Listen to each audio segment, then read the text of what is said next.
pessoal, bom dia. Queria agradecer a presença de todo mundo, né, que reservou um tempo da sua agenda nessa quinta-feira de manhã para a gente conversar um pouquinho sobre as normas FRS, tendências aí para o primeiro ano de aplicação no Brasil. Agradecer, né, a Vânia, nossa convidada aí, por poder participar aqui com a gente. Obrigado, Vânia. Sabemos que teu dia está bem corrido, né? Muitos eventos e congressos acontecendo ao mesmo tempo, conferências, tudo no mesmo período. Vânia e eu estivemos juntos, né, Vânia, recentemente no evento, quando o MBRI, a Brasca, o 25º Encontro de Mercado de Capitais, falando sobre esse mesmo tema. Bom, pessoal, a gente vai ter então uma dinâmica aqui do nosso webinar, em que vocês podem, ao longo do tempo, fazer perguntas. A gente vai ter uma fala, eu espero que seja uma fala muito breve aqui da minha parte no começo, coisa de 20 minutos, depois a gente deixa mais tempo para a Vânia poder falar vários pontos que ela tem participado aí de grupos de discussão no Brasil e com as entidades, né, com as certificadoras, enfim, com todas as entidades que participam das discussões sobre as normas FRS. E ela vai ter uma fala também aí de mais ou menos meia hora. Depois a gente tem um tempinho para interagir. Então fiquem super à vontade para colocar suas perguntas aí. Elas aparecem para vocês num campo chamado Q&A.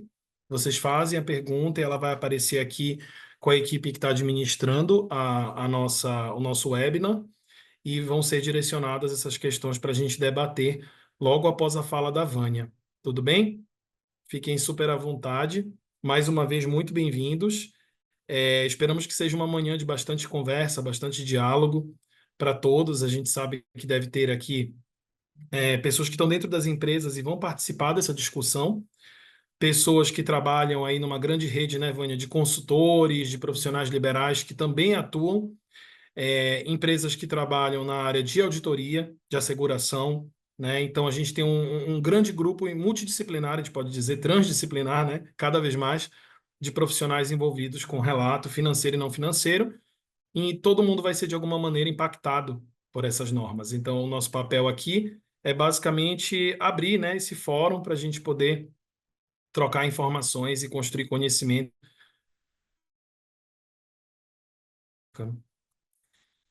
Bom, eu vou começar aqui a apresentação, então. A gente vai se alternar.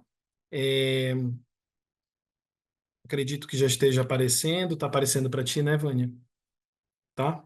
Certinho. Bom, então, pessoal, esse webinar ele foi pensado, né, para trazer algumas perspectivas aí para o nosso primeiro momento. A gente sabe que no Brasil, a Vânia vai detalhar isso muito melhor do que eu, mas a gente tem aqui no Brasil uma participação muito ativa, não só no período de consultas públicas e construção, mas também no período de adoção das normas FRS S1 e S2.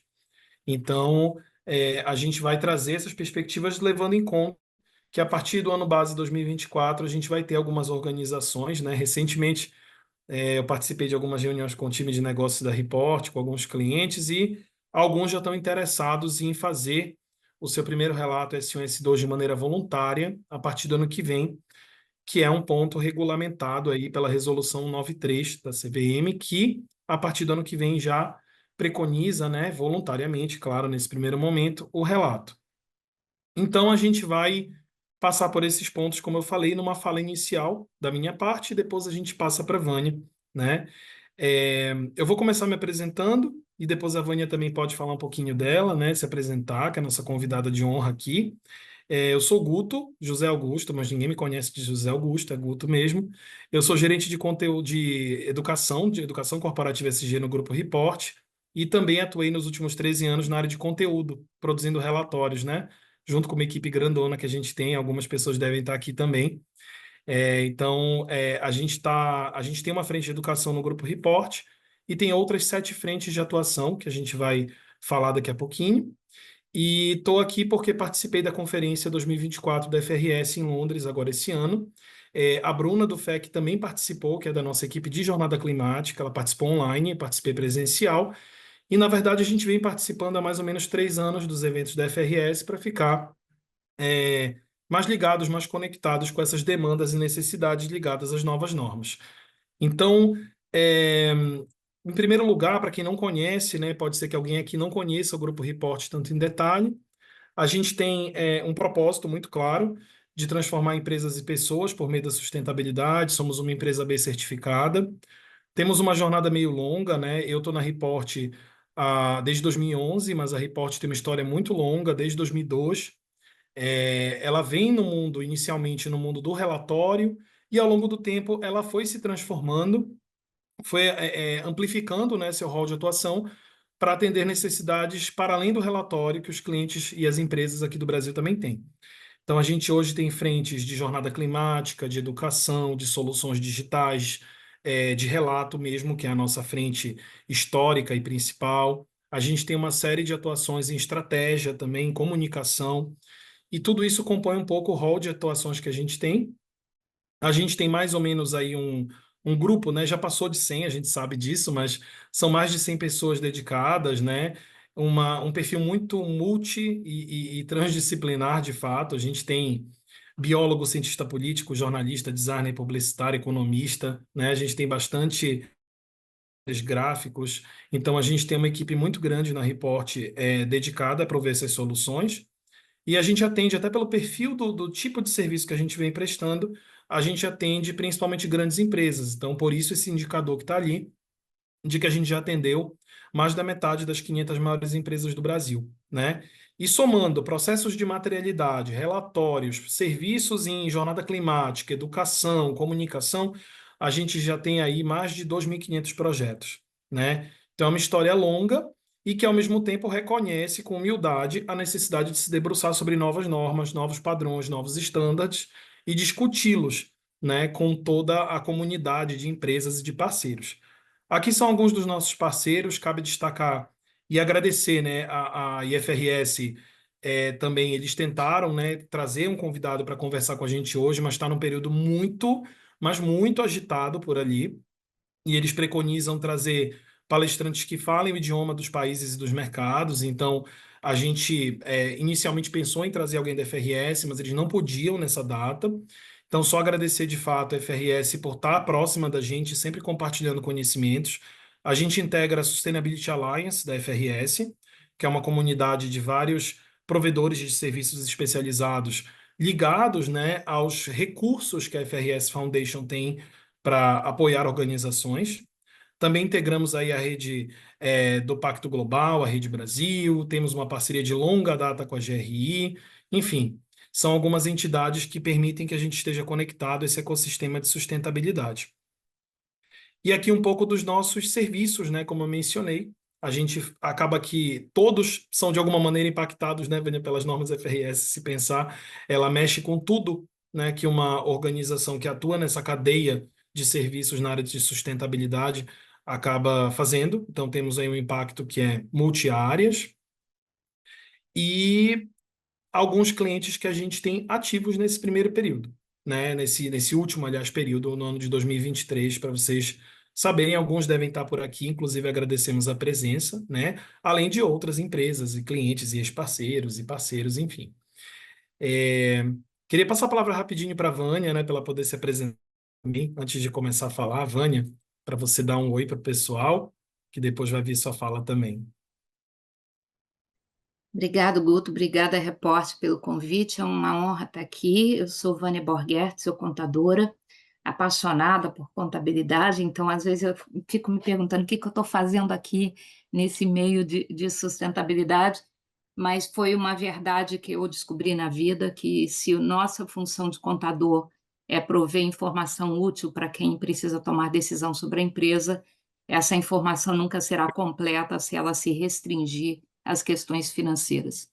Fiz toda a minha carreira de contadora no BNDES, onde eu ocupei várias posições, fui contadora-chefe do banco na época da implantação de IFRS contábil, então tive esse privilégio, e por causa disso acabei me tornando a representante do Brasil em vários cenários de comunicação e reporte corporativo. Na ONU, eu chefiei a Delegação Brasileira de Contadores até 2020. Na própria IFRS Foundation, eu fui do Advisory Council do IASB. Hoje eu ocupo 2 conselhos na IFRS Foundation de Sustentabilidade, o de Relato Integrado e o ISAF, onde eu represento o CBPS.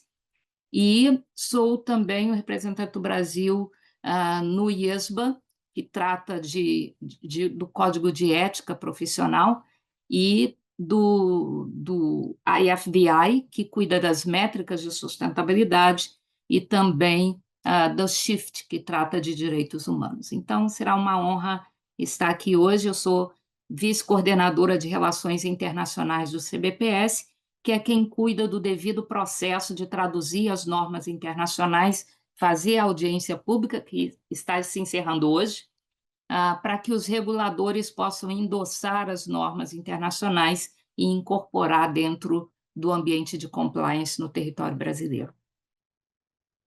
Obrigado, Vânia. Bom, como vocês veem, a Vânia é a pessoa ideal assim para trazer esse cenário tanto histórico quanto do contexto atual, né, Vânia? De novo, muito obrigado por poder estar aqui.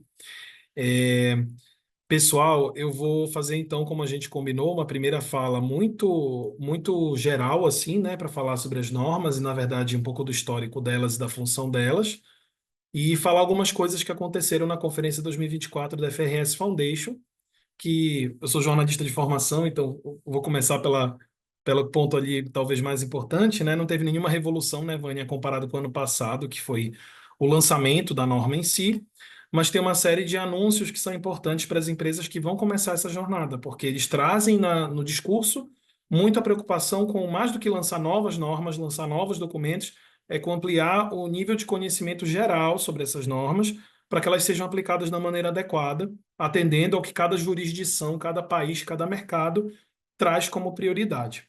Então, em primeiro lugar, aqui cabe destacar que, como eu falei, como agora eu estou já mais ou menos 3 anos na frente de educação, a gente tem tido um foco muito grande em formação na área de normas, de padrões de relato, que é a principal demanda de educação, mas a gente também está de olho em como essas normas impactam em tudo, porque a educação é só uma parte do processo preparatório e a gente tem um processo real em que a coisa sai do papel. Então, essas normas elas têm tirado o sono, e aí eu falo como alguém que edita relatórios ainda, também edito relatórios, e a gente vê os clientes, as empresas, muito preocupados, né, com como utilizar essas normas. Então, a gente tem que entender um pouquinho, talvez um pouco do histórico, para ficar claro que elas, teoricamente, e ao que parece, de fato está acontecendo, elas não vêm para ser mais uma norma, e sim uma norma que permita uma certa convergência entre outros padrões que a gente já está mais acostumado, né? Já houve mais aqui no Brasil desde meados de 2014, tipo relato integrado, desde os anos 2000, como a GRI, desde a segunda metade dos anos 2010, como o TCFD, por exemplo, né? E mais recentemente, outros como o TNFD ou as normas europeias. Então, são muitas normas, muitos frameworks também, diretrizes circulando. E para entender as normas FRS, a gente precisa passar um pouquinho o que trouxe a gente, esse mundo aí de quem trabalha com relato, com divulgações de desempenho das organizações, para o campo da norma FRS. Então aí a gente começa com uma fala que foi da conferência do ano passado, ainda, né, do Emmanuel Faber, o líder, né, o chair do ISSB, que é o International Sustainability Standards Board, que é um board de, como está no nome, né, focado em sustentabilidade que está dentro da FRS Foundation, e ele traz uma fala, desde lá, que nesse ano se repetiu, de que a grande preocupação da FRS é o que ele chama de ampliar o horizonte das demonstrações financeiras e também desenvolver uma linguagem comum, uma linguagem contábil aplicável à sustentabilidade. E aí está o principal propósito: construir uma economia mais resiliente. Esse é um ponto que, se a gente pegar a história do relato integrado, por exemplo, isso também está na preocupação. Uma economia mais resiliente também é composta de organizações que comunicam seus resultados de uma maneira mais completa. E completo significa integrado, completo significa abrangente, né? Completo significa material. E tudo isso vem no trabalho histórico das organizações, dessas entidades, inclusive a FRS, as entidades que antecederam ou que começaram a fazer esse trabalho e foram absorvidas pela FRS, que é uma preocupação de fato, permitir que surja essa linguagem comum. Uma linguagem sobre sustentabilidade e desempenho que chegue às empresas, que traga com clareza para provedores de capital, fundos de investimento, instituições financeiras, uma clareza do impacto da sustentabilidade no desempenho. E aí, a gente precisa também entender que essa linguagem comum, em tese, não seria mais uma linguagem. Essa é a grande questão. É uma linguagem que permita o diálogo entre as outras, atendendo necessidades específicas, no caso, o mercado de capitais, né? É importante dizer que essas normas, elas são resultado de um processo de longo prazo, que vai ser muito mais bem, inclusive, contextualizado pela Vânia em sequência, que envolve tanto a história e o desenvolvimento do que seria sustentabilidade ESG, quanto objetivos de prestação de contas das organizações.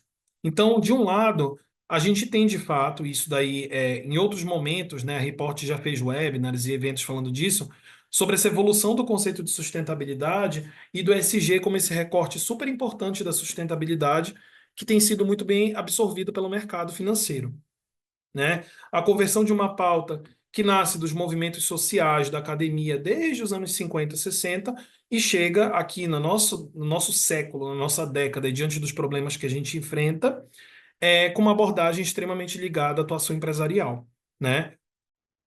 Também cabe destacar que, se a gente olhar para a história de alguns movimentos, como o relato integrado, muitos movimentos de transparência em divulgação de desempenho e sustentabilidade vêm como consequência de crises que o próprio mercado financeiro viveu ao longo do século XX e do século XXI, lançando o desafio de trazer informação que de fato seja decisiva para um provedor de capital entender como é que uma organização cria, protege, conserva ou perde valor ao longo do tempo. Aqui é uma fala muito, entre aspas, contaminada pela terminologia do relato integrado, mas é exatamente a preocupação que nasce.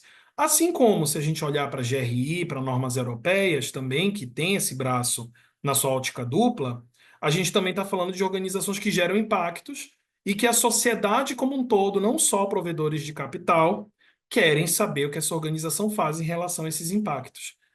E aí a gente tem também uma qualificação de métricas, de metodologias para garantir que, de alguma maneira, dados não financeiros sejam trazidos nas demonstrações e nas divulgações de desempenho das empresas.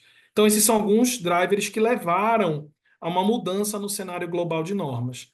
Aqui é uma linha do tempo bastante extensa, né, que mostra essa transformação de uma maneira mais visual. E não é uma maneira visual muito boa, porque é tanta norma, é tanto documento sendo lançado, que fica difícil, né, olhar tudo de uma vez só. Mas vocês veem, por exemplo, tem umas coisas aqui, né, Vânia, os princípios do Equador, que foram bastante importantes ali. Quem fazia relatório de banco no início dos anos 2010 ali, sabe como os princípios do Equador já eram uma questão importante. Princípios de investimento responsável, o Climate Disclosure Standards Board, o relato integrado, o SASB, a GRI. O movimento foi ganhando muita força nos últimos anos, e o que a gente vê hoje é que, de fato, existem movimentos ali que caminham pelo menos em duas direções. Uma direção que é a de prover informação sobre impactos ambientais, sociais, econômicos e direitos humanos, né? Que é um movimento claramente protagonizado pela GRI. E existe uma via que começa em 2010, mais ou menos, que é a de divulgação de resultado com foco em criação de valor e em provedores de capital. Ou seja, levar esse conjunto, essa massa de informação de sustentabilidade para a tomada de decisão de investimento, por exemplo. São movimentos que começam em separado e, com o tempo, eles vão se integrando. O relato integrado, inclusive, preconiza uma integração da informação não financeira. E isso vai crescendo. Vemos aí a Agenda 2030, vemos o TCFD, que vai fazer um papel muito importante aqui no Brasil e no mundo de transformação da divulgação de desempenho e de estratégia e governança sobre clima, né? E vemos a Diretiva Europeia, que traz para o contexto das empresas atuantes ali na comunidade europeia, de um relato que traga as duas abordagens, que é uma coisa bastante importante também. Então, são anos de muita mudança, se a gente pensar. A questão central, talvez, seja, e essa é uma discussão muito ampla que não dá tempo de falar toda aqui, a questão da materialidade da informação, ou da materialidade que cada organização precisa construir, definir e reportar e assimilar a respeito do seu próprio negócio e dos impactos gerados e sofridos por ele. De modo geral, cada vez mais a gente vê um movimento que de um lado, segrega para fins metodológicos uma materialidade de impacto, ou seja, o que uma organização produz que materialmente afeta questões como o clima, as relações de trabalho, o desenvolvimento comunitário, a economia local, etc. e tal, quanto à perspectiva da materialidade financeira, que gira mais em torno daquilo que é criado de impacto sobre a empresa, de questões também como o clima, como mudanças regulatórias e de mercado, pressão social, alterações em portfólio de produtos e serviços, regulamentações, questões ambientais que não apenas o clima, e por aí vai. Essa segregação de visão de relevância decorre da história do que é materialidade em cada mundo. O mundo da sustentabilidade, né, Vânia, e o mundo dos padrões contábeis, que também vão trazer outra leitura, e com o tempo se busca, na verdade, fazer um diálogo melhor entre essas visões, tanto que no trabalho do EFRAG na Europa já se trabalha com a dupla materialidade.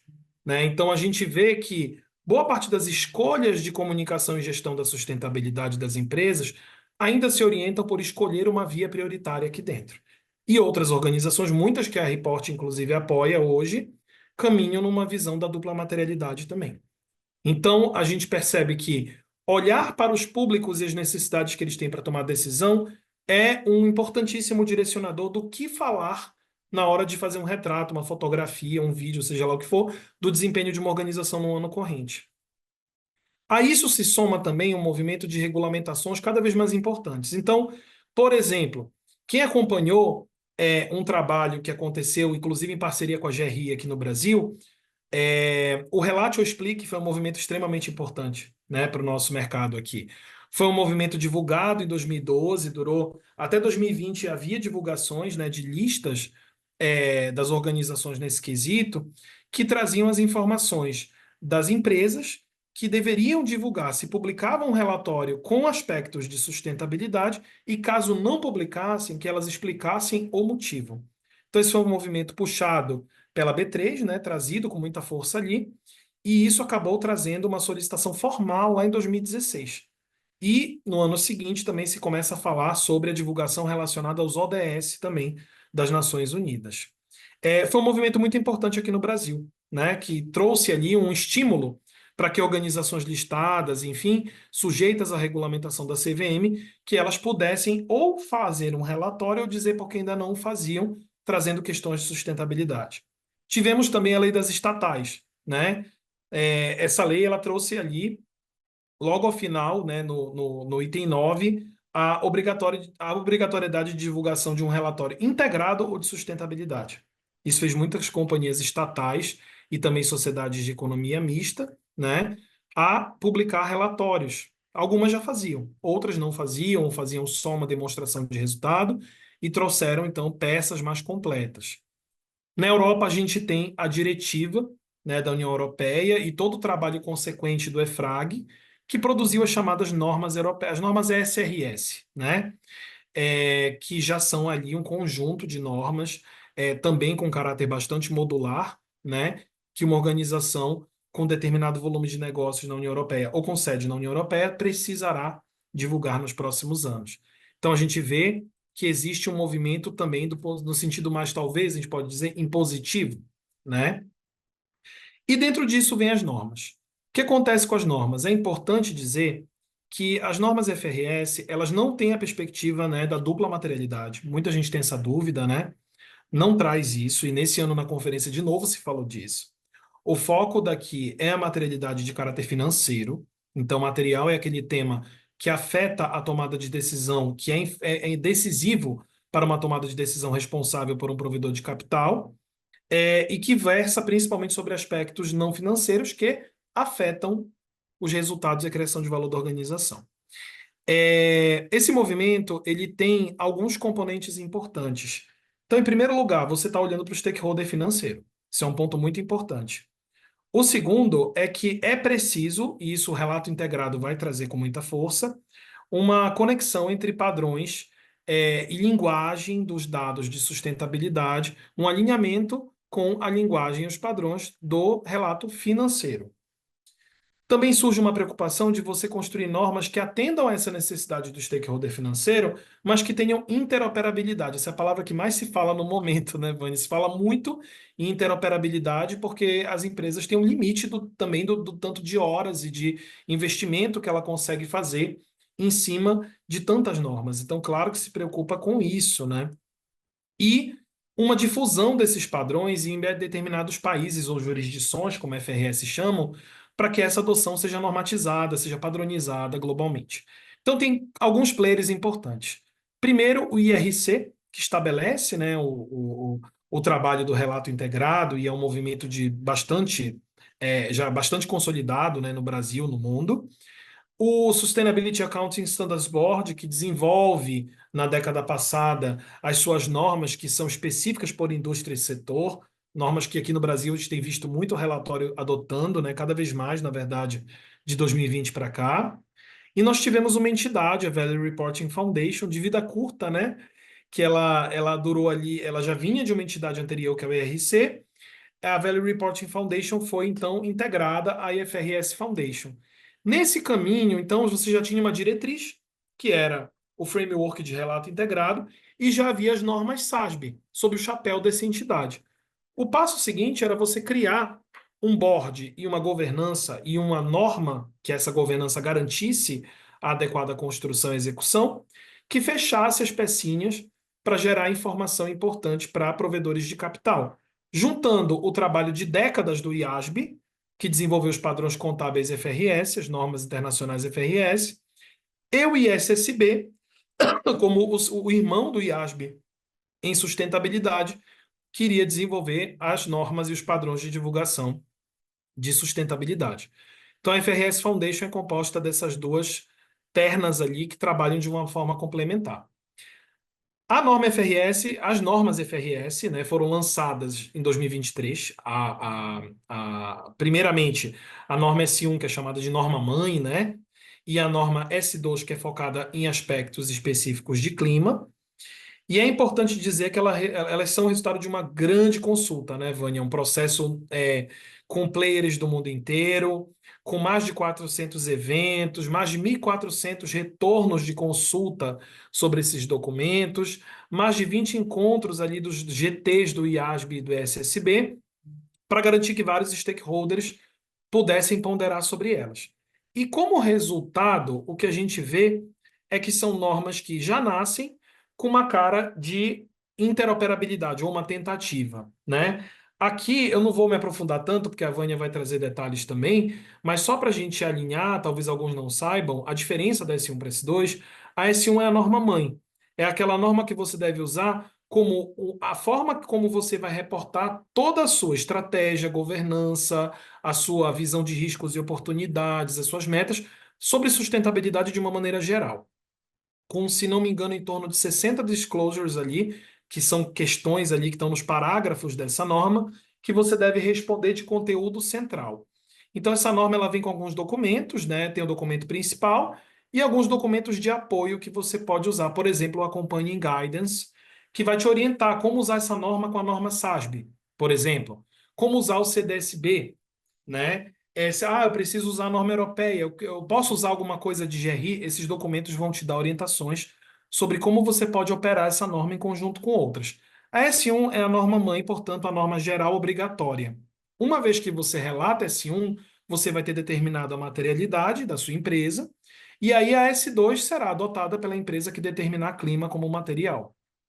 E aí cabe a gente se perguntar quantas empresas hoje no Brasil não determinam, após um processo de consulta e de análise amplos, a materialidade em relação à questão do clima. Eu não conheço nos últimos anos uma materialidade que não cite clima. Desde hospitais até mineradoras, passando por empresas de alimentos, processadoras de alimentos, distribuidores, né? O clima é uma questão muito importante. E, claro, existe um plano para no futuro lançar outras normas S para tópicos materiais. Então é importante separar isso. A norma S1, ela traz os requisitos gerais e fundamentos para divulgação. A S2, ela está focada no clima. E aí ela tem uma grande característica que, embora a S1 também tenha, aqui cabe destacar mais.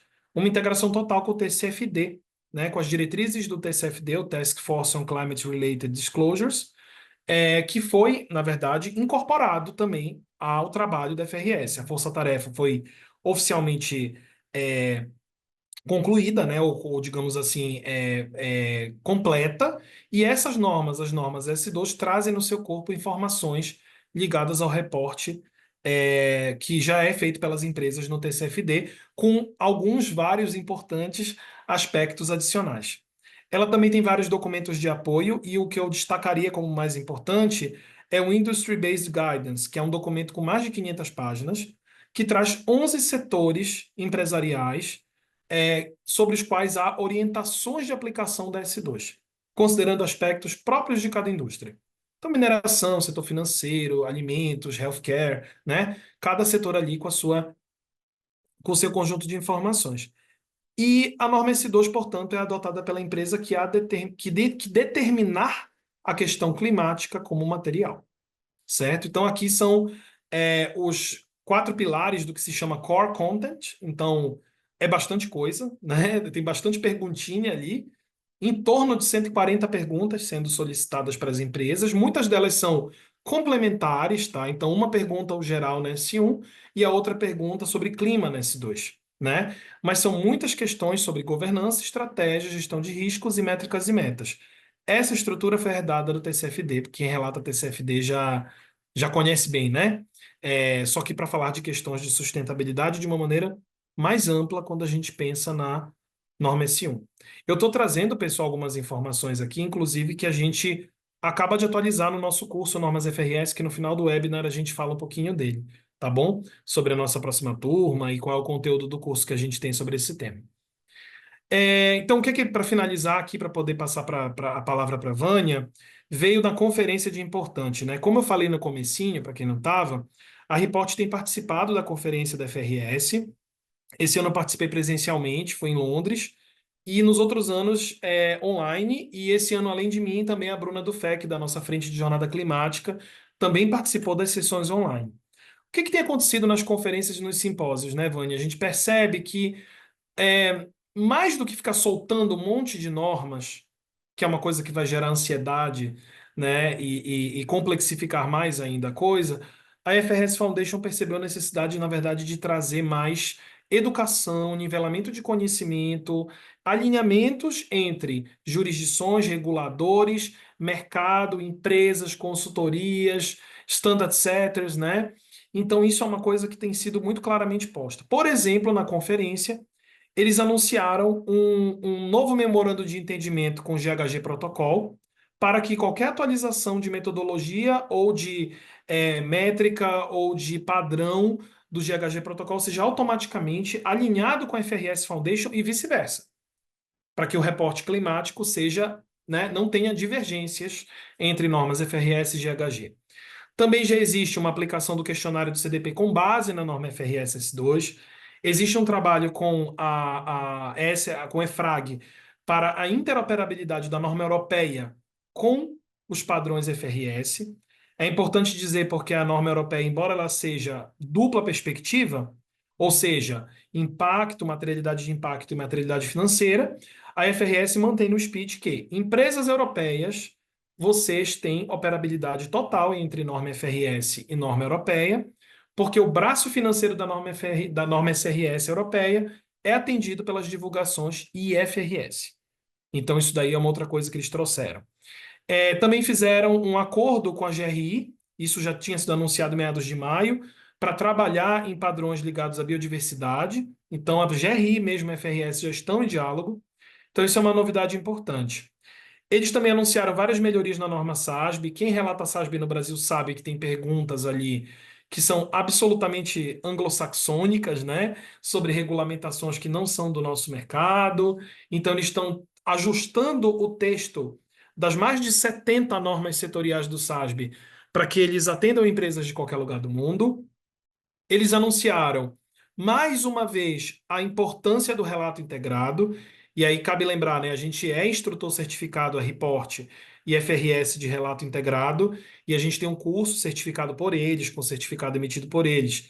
E eles disseram: sigamos trabalhando fortemente na educação em relato integrado, porque o relato integrado é basicamente toda a base conceitual da norma FRS. Né? Os conceitos de conectividade, criação de valor, materialidade, modelo de negócios, tudo isso está contido na adesão e para uma empresa relatar nas normas FRS. Também estão lançando vários materiais educacionais, recentemente lançaram um sobre como incluir aspectos sociais e de natureza na hora que você relata com esse idoso, ou seja, como é que a questão climática pode falar de direitos humanos, pode falar de água, de biodiversidade. Tem um documento publicado sobre isso. E, por último, mas não menos importante, né, esse é um ponto super delicado, a taxonomia de sustentabilidade da FRS. Então, eles lançaram isso, o objetivo deles é facilitar a coleta e o acesso a dados, a extração de dados por profissionais do mercado financeiro com maior velocidade. Né? Então, eles lançaram já essa taxonomia, tem uma planilha, tem um arquivo PDF para suporte, e você já tem isso na mão, né? As empresas já têm isso na mão para poder fazer o seu relato. Isso aqui é um documento que eles lançaram no final do ano passado, que é uma correlação relato integrado com o IFRS. Muito importante porque mostra que, ao responder o relato integrado em seus elementos de conteúdo, você está atendendo de alguma maneira FRS, e ali estão os detalhes, né, dessa correlação. Essa que é a taxonomia que traz como é que você deve organizar e taguear de fato as informações, e o Emmanuel falou isso na conferência esse ano, trazendo que o consumo da informação de sustentabilidade em ambiente digital pelo investidor é um padrão hoje. Então, você precisa facilitar a extração e comparação e análise dos dados.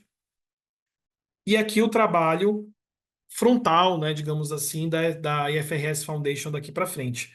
Quais são os focos? Conectividade, porque eles querem que, para além do relatório, a conectividade de normas seja um padrão. Eles querem se aproximar da GRI, eles falaram disso. Essa fala do Faber aqui do lado, né? Não estamos fazendo standard setting no vácuo. Ele falou com essas palavras, né? Obviamente que em inglês, mas ele colocou ali que eles não estão sozinhos nessa história, eles não querem competir com os outros. Eles também colocaram o pilar de conhecimento, porque mais do que lançar novas normas S, eles querem que S1 e S2 sejam devidamente compreendidas e aplicadas. E aí a Vânia vai comentar o importante trabalho que se tem no Brasil, não só para colaborar na construção, mas também em como, né, Vânia, traduzir, trazer para cá e fortalecer o conhecimento e a adesão à norma. E por último, eles têm um trabalho que a gente aqui no Brasil está um pouco mais, entre aspas, confortável, que é o apoio para a adoção das normas em diferentes mercados. Né? A Vânia vai mostrar, inclusive, né, Vânia, um mapa das empresas, dos mercados ao redor do mundo que a gente tem ali, quais são os principais mercados. O Brasil é um dos 20, mais ou menos, e tem um papel muito importante nas Américas, né? Indiscutivelmente, é um papel de protagonismo e a gente acredita, né, que é importante que seja mesmo. E aqui os materiais que a gente comentou, eles lançaram, inclusive, um guia jurisdicional, né? Você participou, não foi, Vânia, desse guia jurisdicional ali, do processo dele, porque ele busca ajudar as organizações, aos países, aliás, a entender o seu passo, o seu momento de adesão e como fazer uma padronização ou uma adoção regulatória, das normas ao redor do mundo. Então, isso é muito importante, são algumas coisas que a conferência trouxe de mais importante aí, né? E cabe, por fim, destacar o que a gente começou lá no começo a falar, né? Que é a importância realmente de você olhar para a questão da integração do financeiro e do não financeiro. E aí, com base na fala da Karen Smith, né, que é do Nordis Bank, ela trabalha com ela é a gestora de governança e compliance desse banco de investimento. Ela trouxe na conferência a seguinte fala, que a conectividade viabiliza uma narrativa consistente de criação de valor. Eu acho que essa fala é muito importante, né? Porque a conectividade da informação financeira e não financeira produz um relatório que deixa mais claro o papel, os impactos, as dificuldades e os progressos de cada empresa, ajuda na tomada de decisão de investimento, consequentemente ajuda a estabilizar mercados, tornar mais visíveis os riscos que estão à frente, as oportunidades que estão à frente, e talvez com a nossa resolução aqui da CVM a gente esteja num caminho bom para fazer um primeiro ano. Bom, inicialmente era essa a fala, né? Eu acho que agora eu passo a palavra para a Vânia. Vânia, você quer apresentar por aí? Quer que eu apresente e passe o slide aqui para você? Acho que está mudo, Vânia. Obrigado, Guto. Não, vou chamar minha apresentação aqui, só um minutinho. Perfeito, fica à Pensei que já vontade. tivesse aberta. Pessoal, não esqueçam de colocar as perguntas no Q&A, viu? Podem colocar perguntas que a gente, depois da fala da Vânia, vai falar sobre elas. Perfeito.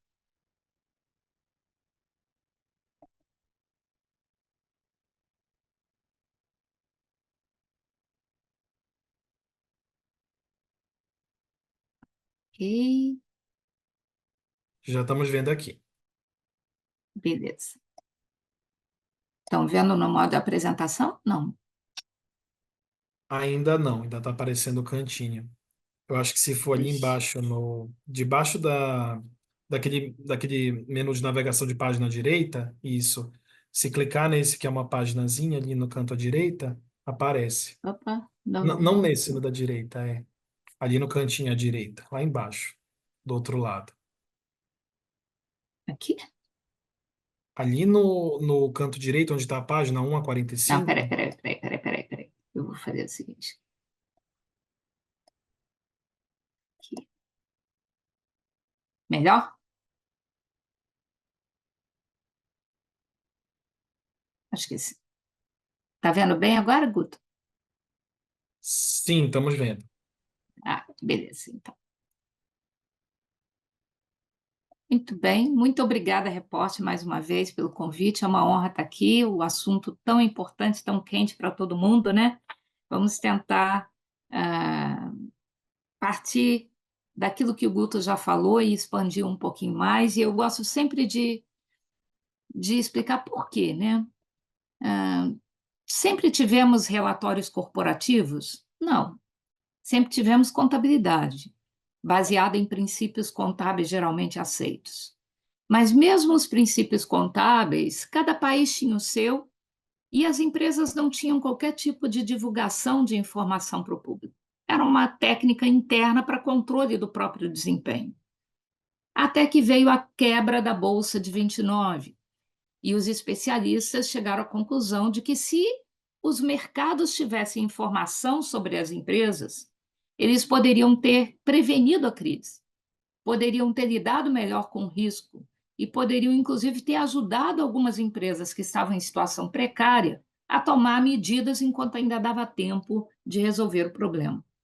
Então, em 1934, os Estados Unidos lançaram a Corporate Act, a legislação societária que obrigou a publicação de relatórios contábeis e serviu de inspiração para a legislação societária de vários países, inclusive o Brasil. Muito bem. Pensou-se que estava concluída essa questão de transparência. Só que nós tivemos uma outra revolução no início do milênio. Por quê? Com a globalização, as empresas começaram a fazer negócios fora dos seus países. E aí, quando elas iam fazer negócio em outro país, elas tinham que converter seus relatórios contábeis para a norma daqueles países. E isso era caro, isso era trabalhoso, e isso não resolvia a insegurança do investidor, porque às vezes as diferenças entre os padrões entre países era tão grande que o investidor não sabia em que número acreditar, no original publicado no país da empresa ou naquele convertido quando ela ia fazer negócio em outro lugar. Se chegou à conclusão, então, que se o mundo era globalizado, as informações contábeis também tinham que ser globalizadas e se escolheu como entidade para tratar da globalização dos relatórios contábeis a IFRS Foundation, porque ela era um órgão independente, privado, que tinha um devido processo que blindava ela de influências políticas e econômicas de interessados, e com isso você conseguia fazer com que a norma viesse de uma base global, ou seja, aquilo que era a melhor forma mediana, adequada para a maioria dos países, para você retratar um determinado efeito econômico. Muito bem. Isso funcionou até mais ou menos 2010, 2011, porque o mercado, diante do sucesso de informações contábeis globais, começou a se perguntar: mas espera lá, a informação contábil é suficiente? A contabilidade já existe há décadas, mas ela não é perfeita. E ela não consegue abranger todos os fatores. Ela é como, na verdade, a ponta de um iceberg que você vê a partir daquilo que acontece dentro das transações das empresas. Mas nós sabemos que ela não abraça tudo. E as questões ambientais, sociais e de governança corporativa funcionavam então como aquela parte submersa do iceberg. Mas nós sabemos muito bem que o que afunda navios é exatamente a parte submersa do iceberg. A parte visível você sabe se desviar dela. mas a parte submersa ela te pega de surpresa. Então, o mundo começou a apregoar que informação útil para o mercado precisava ter também questões ambientais, sociais e de governança corporativa. Ora, por que então que a maior parte das vezes que a gente escuta falar de sustentabilidade está se referindo só a esses três critérios, quando, na verdade, sustentabilidade é um conceito contábil? Porque sustentabilidade é um conceito contábil. Qualquer um faça faculdade de contabilidade vai ouvir lá na teoria da contabilidade que uma empresa é sustentável quando ela é capaz de entregar resultado econômico hoje, mas prova que é capaz de continuar entregando resultado econômico por um período indeterminado de exercícios futuros. Se uma empresa é muito lucrativa do ponto de vista contábil, mas ela usa matéria-prima escassa e faz isso de forma irresponsável, depredando o meio ambiente, sem repor, sem preservar, quando ela exaurir essa matéria-prima, ela não vai poder continuar a entregar seus produtos e serviços para o mercado. Então, ela não é sustentável, porque ela tende a deixar de existir no futuro. Se, por um outro lado, ela é extremamente lucrativa, mas ela tem uma matéria-prima muito sensível que depende de capacidade humana especializada para transformar em produto e serviço, e ela trata os seus funcionários como lixo, na primeira oportunidade, aquele funcionário treinado vai trabalhar no concorrente dela.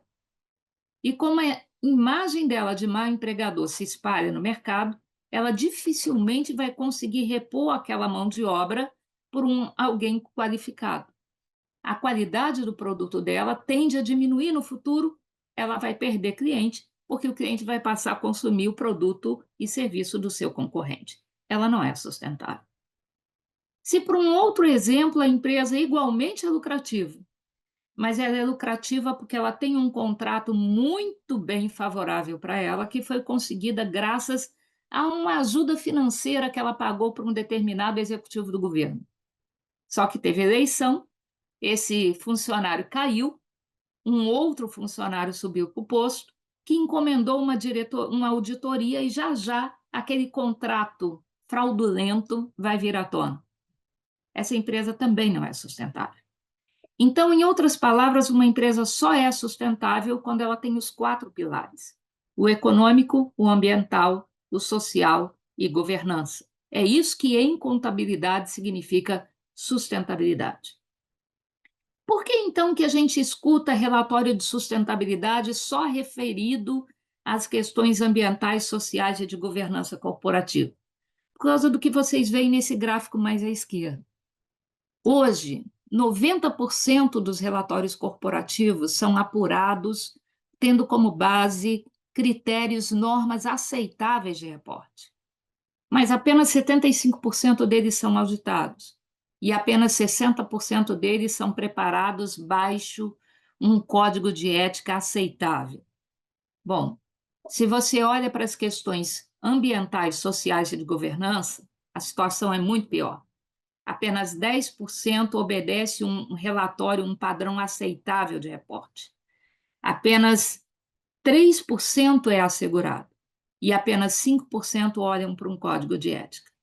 Então, o trabalho a ser feito no lado ESG é muito maior, muito mais gigante do que no lado financeiro. Então, é por isso que a maior parte das vezes, quando se fala de sustentabilidade, está querendo aprimorar o lado ESG. E isso é necessário. E com a ajuda do lado financeiro, dos contadores, se descobriu que se consegue acelerar esse processo. Porque a melhor forma que você tem de dar qualidade para a informação de sustentabilidade é ancorar ela na informação financeira.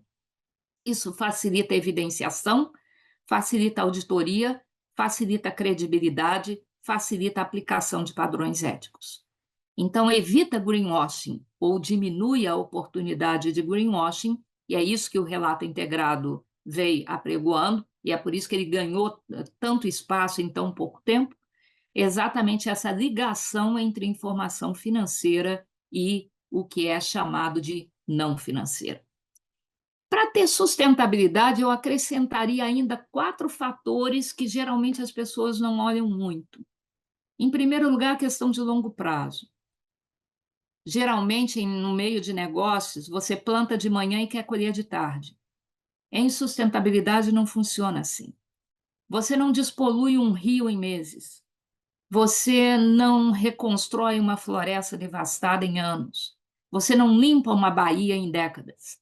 Você não muda a cultura, a cabeça das pessoas em meses. Então, em sustentabilidade, a gente precisa ter a dimensão de longo prazo, porque senão você vai fazer de manhã, de tarde a folhinha não apareceu, o fruto não vingou, você diz, não deu certo. Você não esperou o tempo necessário para a maturidade disso.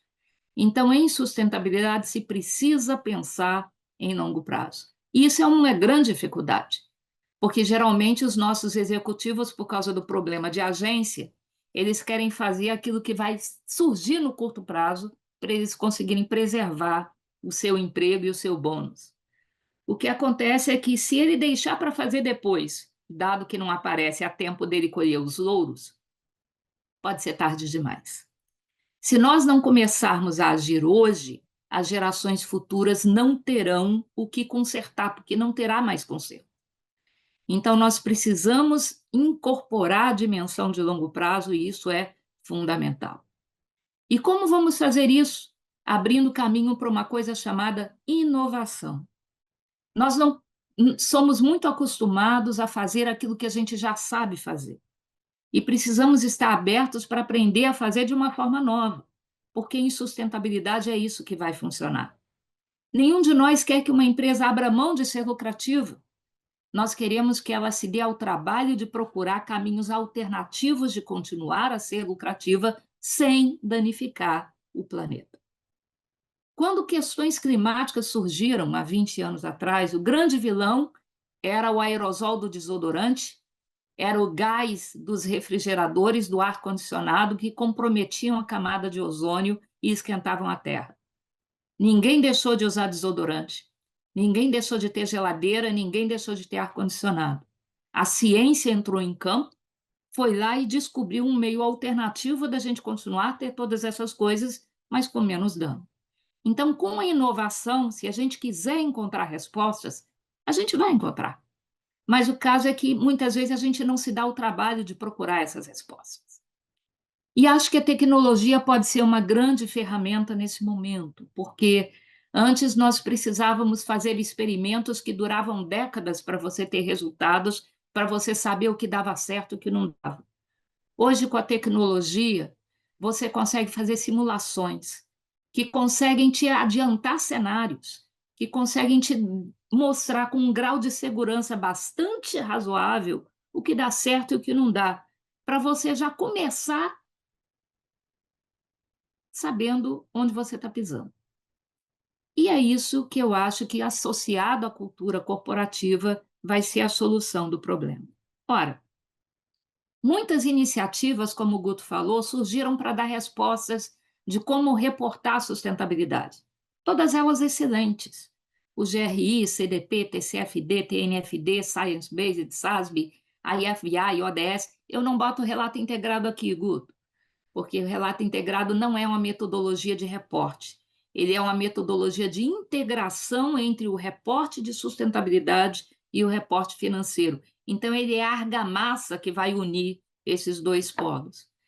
Mas essas propostas todas são sensacionais. Só que elas tinham um grande problema. O grande problema é que, no momento de escolher qual delas usar, dado que nenhuma delas era obrigatória, todas elas eram relate ou explique, as empresas iam escolher o quê? O que era mais apropriado? Me engana que eu gosto. Elas iam escolher sempre aquela metodologia que ia deixá-las mais bonitas na foto. E é normal, é humano que seja assim. Então, o que o mercado viu é que, para eu poder me aproveitar do valor que reportar sustentabilidade traz, eu precisava ter para a informação de sustentabilidade o mesmo que eu já tinha para contábil, uma linguagem global única, onde todo mundo reportasse igual, para que houvesse comparabilidade entre os relatórios da empresa com ela mesma, porque antes não tinha, Antes, se um determinado ponto não ia muito bem, ela esquecia de reportar aquele ponto esse ano e voltava no ano seguinte. E ninguém podia penalizar essa empresa, porque o relatório era voluntário. Então, você precisava ter uma forma de comparar a empresa com ela mesma e comparar a empresa com seus pares, comparar a empresa com o resto do mercado. Então, para isso, nós precisávamos ter uma norma de sustentabilidade que fosse global. E, diante dessa constatação, incentivado pela proposta do relato integrado, que propõe, então, essa integração via capitais entre informação financeira e não financeira, se chegou à conclusão de que eu precisava transformar standard em standard o que antes era framework. Qual é a diferença? Um framework é uma palavra em inglês que significa moldura. Ele é totalmente principiológico. Ele te dá a base, ele te dá o teto e ele te dá a amplitude, mas não te dá o conteúdo do quadro. Ele não te dá foto. Em contabilidade também é assim. O framework do IFRS contábil, ele te diz o que é um ativo, o que é uma dívida, o que é um valor justo, o que é uma receita, mas ele não te diz quando contabilizar uma máquina. Quando você compra uma máquina, você olha para o framework para dizer, eu tenho um ativo, agora eu tenho que reconhecer esse ativo, eu vou para o standard de ativo fixo para ver sobre que valor, como contabilizar, quando baixar aquela máquina. Então, nós precisávamos fazer a mesma coisa para a sustentabilidade.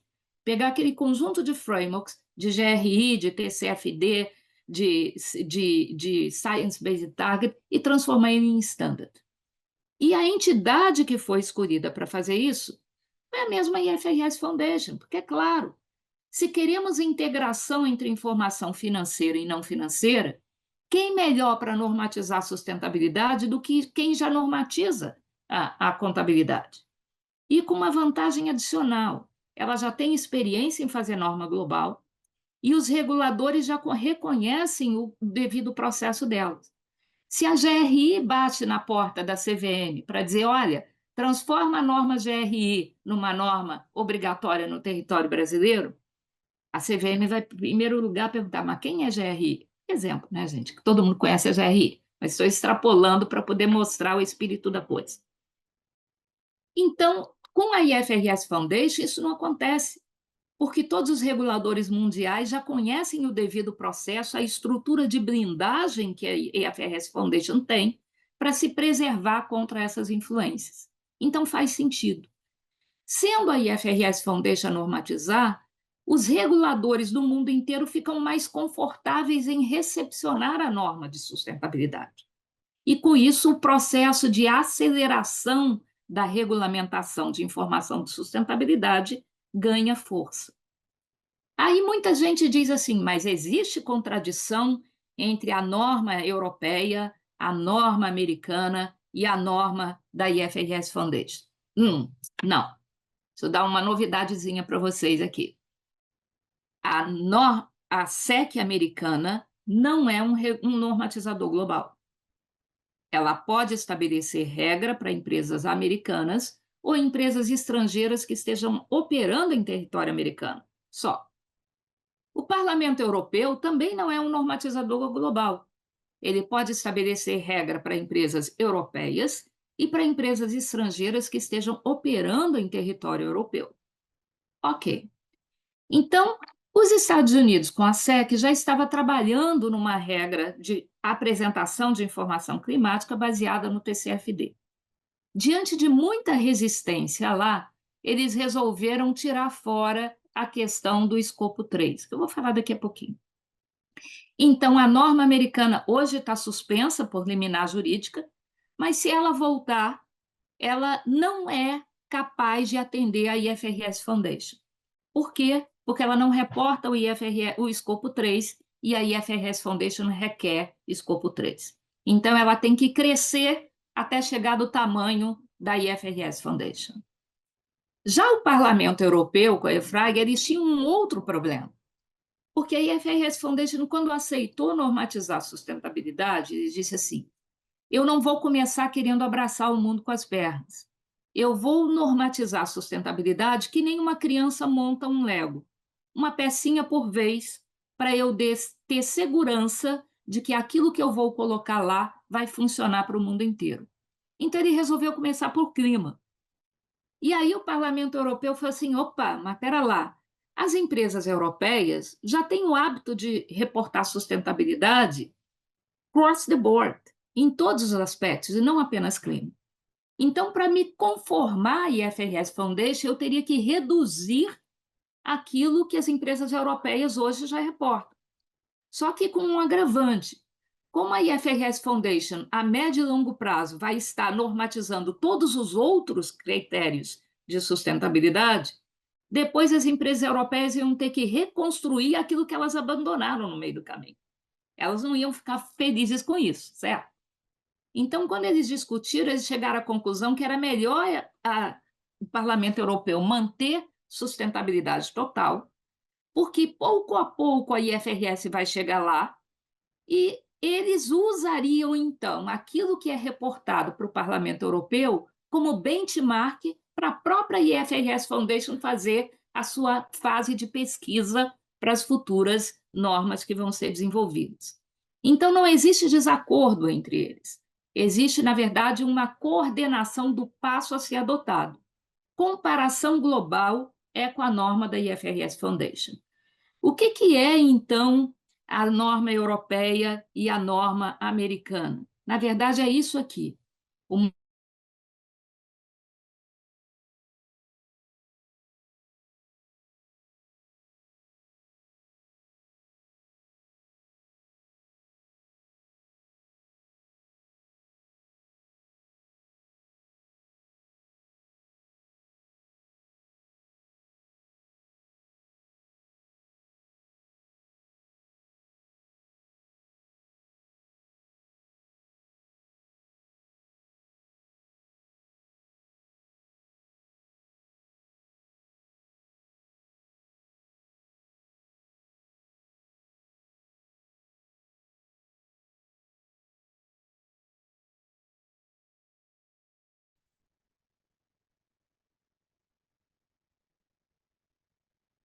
Acho que eu caí, né, Guto? Isso, mas já voltou, já Aham, voltamos. já voltei. Então, beleza. Então, a CVM aqui tem o direito de dizer o que ela quer das empresas brasileiras adicional. A SUSEP é a mesma coisa, o Banco Central é a mesma coisa. E isso não é para comparação global, mas para alimentação do mercado brasileiro. Então, é isso que está acontecendo com as normas IFRS. Uma outra coisa importante de ressaltar aqui é o que a IFRS Foundation se comprometeu a fazer. Em primeiro lugar, respeitar os 4 pilares do TCFD. Não só a IFRS S2, mas a S3, a S4, a S20 seguirão como conteúdo básico de reporte as dimensões de governança corporativa, estratégia, riscos e oportunidades e objetivos e métricas que o TCFD já tem. A IFRS S1, como o Guto falou, é a norma mãe, porque ela, na verdade, é o relato integrado ajustado para ser uma norma global. Então, tudo que está no relato integrado, no framework do relato integrado, se encontra na IFRS S1. E ela será a base para você reportar a S3, a S4, a S5, a S50, quando vier por lá. A outra decisão que a IFRS Foundation tomou é de fazer normas que sejam temáticas. Então, a primeira norma temática foi a IFRS S2, que tratou de clima. E ela também assumiu o compromisso de não começar nada do zero. Então, qual é a melhor framework de reporte de clima que o mercado tinha? TCFD. Então, ela foi lá e buscou o TCFD e incorporou, e fez isso de forma tão eficiente. Não sei se você sabe, o nosso tempo aí está esgotado, Guto, depois você me diz quanto tempo ainda tem, que eu, quando começo a falar, eu vou embora. Não tem problema, a Mas, gente pode mais aí 15 minutinhos, Vânia, sem nenhum problema. Imagina. beleza. Não sei se vocês sabem como surgiu a norma do TCFD. Quando se começou a falar de necessidade de você conter a emissão de gases para poder manter a temperatura do planeta em 1,5, os bancos disseram assim: eu lavo as minhas mãos, meu negócio é atividade financeira, eu não emito gases, então eu não tenho responsabilidade nenhuma sobre isso. Então, em 2014, a OCDE chamou em Paris uma conferência voltada para bancos. E eu tive lá, representando o BNDES, para falar por que banco precisava se comprometer com sustentabilidade. E eles, então, o Comitê Internacional de Basileia, o Financial Stability Board, para ser mais preciso, montou uma força-tarefa para estudar, para ver se era verdade que banco, ao financiar empresas que iriam agir de forma irresponsável, eram corresponsáveis pelas questões climáticas. Então, para fins de proteger a eles mesmos, os bancos lançaram a TCFD, requerindo informação dos clientes deles para poder atestar: olha, eu emprestei dinheiro para o meu cliente, mas ele não usou mal esse dinheiro, ele não piorou a questão climática. Só que isso deu tão certo, gente, e a gente é tão grato aos bancos por causa disso, porque se tornou tão eficiente que o próprio mercado começou a pedir a informação que o TCFD previa. Então, hoje, o TCFD é a norma mais aceita no mundo inteiro para você reportar clima. Então, a IFRS Foundation foi lá, e por que eu vou começar do zero? Pediu licença ao Financial Stability Board e usou o TCFD. E fez isso com tanta eficiência que o próprio Financial Stability Board disse: eu não preciso mais controlar o TCFD. Se uma empresa reporta de acordo com o IFRS S2, ela está cumprindo tudo aquilo que eu preciso. Então, para mim, de hoje em diante, monitorar efeito climático é responsabilidade da IFRS S2. Ela já colocou como agenda os próximos 2 pontos de pesquisa que talvez se transformarão na IFRS S3 e S4. É a biodiversidade e o capital humano. Da mesma forma, e algumas perguntas que surgiram aí no chat que eu estava olhando, ela vai fazer a mesma coisa. Ela não vai começar a biodiversidade do zero. GRI tem muitos bons normativos para tratar a biodiversidade. Então, ela vai pegar do GRI tudo que o GRI deixa ela usar. Para capital humano, existe o SHIFT, que trata de direitos humanos da ONU, que é excelente. Ela provavelmente vai lá pegar GRI e SHIFT e vai usar para elaborar a norma de capital humano. E é assim que ela vai fazer com todas as outras normas. Então, quem já usa GRI vai continuar usando o GRI. Só que para o GRI ter comparação global, ele vai precisar estar de acordo com a IFRS S2, S3, S4, S5, que vem por aí no futuro. Esse é o propósito dela. A outra inovação da IFRS Foundation é o reporte por setor de atividade. Porque, por exemplo, imagine, se eu estou mensurando consumo de água, se eu comparar o consumo de água de uma escola e de uma mineradora, eu sempre vou dizer que a escola é eficiente no consumo de água e a mineradora é bandida. Eu não posso comparar banana com maçã. Eu tenho que comparar banana com banana e maçã com maçã, escola com escola, mineradora com mineradora. Então, daí, em 2021, a IFRS, o Internet Integrated Reporting Council, que trata do relato integrado, e o SASB se uniram formando a Value Reporting Foundation, que são que é a entidade que a IFRS Foundation incorporou.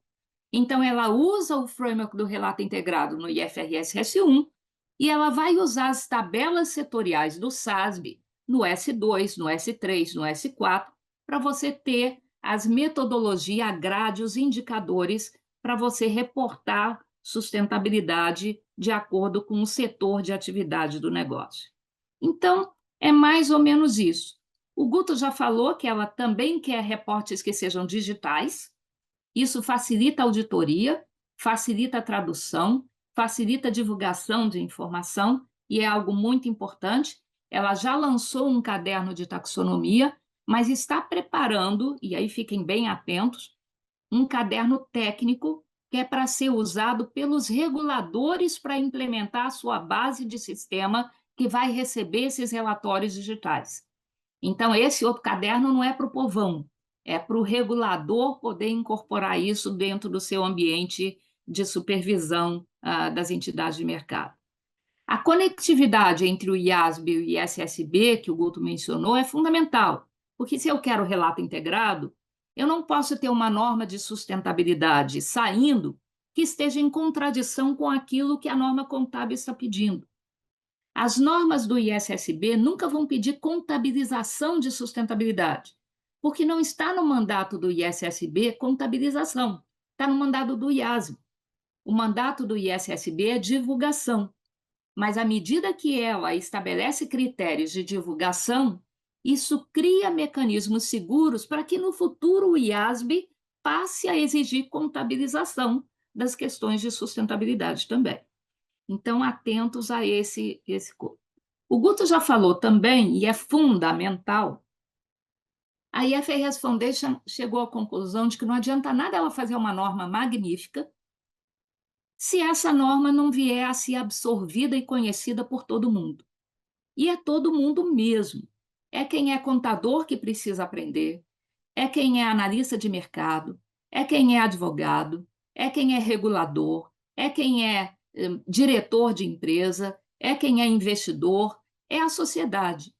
Então, sem educação não funciona. Por isso, ela criou esse framework de capacity building, que é para estimular no mundo inteiro a se gerar material educacional. E ela é o repositório desse material para todo mundo. Nós aqui no Brasil temos contribuído bastante com essa Capacity Building Initiative, já traduzimos o framework do relato integrado, está na página do IASB em português, não só para o Brasil, mas para todos os países de língua portuguesa também. Esse guia jurisdicional que o Guto mencionou, nós já traduzimos, eu vou terminar a revisão essa semana para encaminhar para a IFRS Foundation, então teremos ele também em português. Aquele guia de aplicação do GRI, junto com IFRS S1 e S2, está no nosso pipeline de tradução. Então, nós estamos fazendo o possível para ajudar o mercado brasileiro nesse processo de transição aí para as novas normas. O que muda com o IFRS S1 e S2? Ele é uma norma de divulgação, não de contabilização, como eu já disse. Mas isso não quer dizer que você não possa vir a ter elementos de contabilização estabelecidos pelo IASB no futuro. A abrangência é escopo 3. O que isso significa? Isso significa que a norma IFRS S1 e S2, que já foi recepcionada pela Resolução 193 da CVM, não é só para empresa listada e para fundos, não, porque essas empresas listadas e fundos vão ter que reportar a sua cadeia de valor. Então, eles não podem dizer eu sou o bonzinho e meu cliente é o que é o bandido, ou o meu fornecedor é que polui. Ele é obrigado a ter condição de dar informação sobre sua cadeia de valor de forma evidenciável para que um auditor venha atestar depois no seu parecer. Então, é reporte 3. Isso significa que empresas fechadas e pequenas e médias empresas precisam estar preparados para isso também. Porque, senão, se eles não tiverem condição de serem transparentes com relação às questões de sustentabilidade, eles vão representar um risco para a empresa listada que está sujeita ao reporte de forma regulamentada. Então, eles vão perder contratos no futuro. E é por isso que a gente precisa alertar. Com a ajuda do SEBRAE, estamos trabalhando nisso, mas alertar com todos, ficaríamos muito gratos se a Report também desse esse recado nos cursos deles, que é muito importante que pequena e média empresa, empresa fechada, pense que eles não podem viver à margem desse processo. Ele vai abranger todo mundo. Informação financeira vai ser divulgada junto com informação de sustentabilidade. Nada de você publicar seu relatório financeiro hoje e daqui a 6 meses você começar a pensar na informação de sustentabilidade. Se é relato integrado, os seus controles internos têm que estar olhando para as questões de sustentabilidade junto com as questões financeiras. E aí eu queria perder um pouquinho de tempo aqui com a questão da materialidade que o Guto falou. Por que o propósito da IFRS Foundation é a materialidade simples? A materialidade simples, a empresa reporta aquilo que está acontecendo ao seu redor e como essas questões estão afetando a sua própria atividade. Isso é fácil de reportar. As empresas estão acostumadas a fazer isso. Se o dólar sobe, se o PIB cai, se o desemprego aumenta, se a inflação explode, Se tem uma pandemia, se tem uma enchente, eu tenho que dizer no meu relatório o quanto essas coisas que estão acontecendo ao meu redor estão afetando a minha atividade. Então, isso é tranquilo, as empresas já sabem reportar materialidade simples. É algo esperado que elas façam. Mas para materialidade dupla, eu tenho que reportar o que o negócio da empresa está afetando o seu meio. E com isso eu preciso ter drives consensados que ainda não existem em base global. No território europeu, o próprio Parlamento Europeu vai dizer quais são os drives que vão ser utilizados lá para você determinar a materialidade dupla. Mas numa amplitude global, você chegar nesses drives de uma forma que ninguém reclame, porque imagine, Guto, se você diz assim, eu sou todo verde, olha aqui, eu não estou publicando nada. Aí o seu concorrente vai dizer, ah, mas você não olhou para aquele aspecto. Então, você pode criar muito mais confusão. Então, a IFRS Foundation prefere começar devagar, prefere começar com aquilo que é seguro, aquilo que é fácil de ser evidenciável, para a gente não ter um volume fundamental de críticas que vai desacreditar o processo como um todo. O foco hoje é clima, mas no futuro ele vai se expandir para direitos humanos, para biodiversidade, para inequalidades, que é a próxima task force que vai ser implementada. No dia 24 de setembro vai ser anunciada formalmente a criação da task force que vai criar o framework que no futuro a IFRS Foundation vai incorporar para fazer a norma de inequalidade, tal como ela usou o TCFD para clima e vai usar a TNFD para as questões de biodiversidade. Mas o que é importante para até finalizar aqui é que não basta reportar. A informação reportada, ela precisa ser crível, ela precisa ser considerada como de qualidade. E por isso a IFRS Foundation não pode não estar trabalhando sozinha. Então, da mesma forma que eu tenho a norma, isso já falamos tudo, que eu tenho a norma de divulgação da informação, o IAASB está trabalhando na norma de auditoria, que vai ser aprovada em setembro desse ano e entra em vigor em 2026.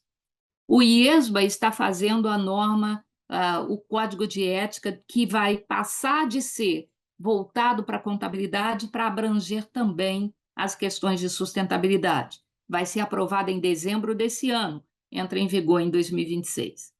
A SHIFT trata de direitos humanos, a IFVI trata de métricas, e nós temos o IPSASB, que vai tratar de normas de sustentabilidade para o setor público. Então, existe todo um ambiente de instituições internacionais normatizadoras que estão trabalhando nisso. Ninguém está sozinho. Mas o que a IFRS Foundation tem divulgado é que, nesse momento, é principal respeitar o tripé. Ela dá a norma de reporte, o IASB dá a norma de asseguração e o IESBA a norma de ética e independência. Por que a norma de ética e independência é fundamental?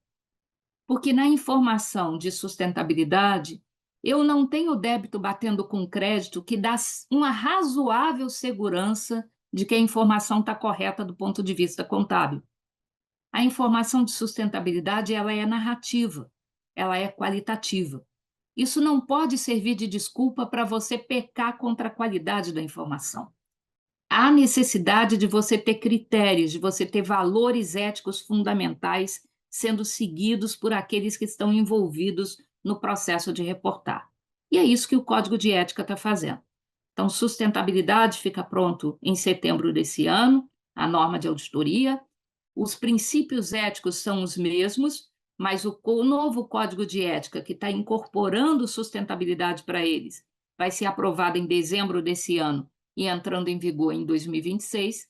E daí dá para vocês desconfiarem por que o prazo da CVM para passar a exigir IFRS S1 e S2 é 2026. Por quê?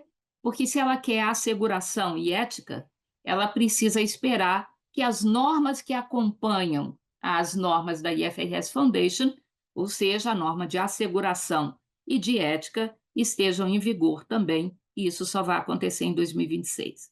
Então, as empresas devem esperar 2026? Não.